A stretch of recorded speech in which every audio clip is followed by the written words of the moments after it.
এখানে। এরপরে আরও বহু জায়গা থেকে ফোন টোন এসে, বহুত গুরুত্বপূর্ণ জায়গা থেকেও ফোন এসছে, অনেক বিএনপির বড় বড় নেতা। এখন সমস্যাটা দেখেন, সমস্যাটা হলো এই মহিলার সাথে যার যার আছে, আমার কাছে 7 জনের আছে, এরকম আরও কত 7 জনের তার সাথে আছে, হয়তো আমার কাছে আসে নাই। এই সবাই তো তাহলে তার কাছে ধরা। আপনি আমারে ভয় পাচ্ছেন যে আমি এখন এটা দেখাই দিব মানুষের কাছে। ভাই, আমি দেখাই দিলে তো আপনি ওপেন হয়ে গেলেন যে ওকে ঠিক আছে, এখন দেখে ফেলছে, এখন আর ওর সাথে আমার কোনো সম্পর্ক নেই। বাট আমি যদি না দেখায় ওইটা গোপন থাকে, সেই মেয়ে যে আপনাকে ব্ল্যাকমেল করে, সেটা আপনি সেখান থেকে উদ্ধার হবেন কিভাবে?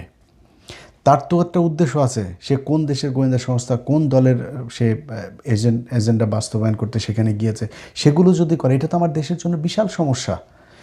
এখন আমাদের এই নেতাদের চরিত্র যদি এইটা হয়, ভাই আপনার যদি বিয়ে করতে মনে চায়, আপনার ওয়াইফের সাথে যদি আপনার না হয়, আপনি আরেকটা বিয়ে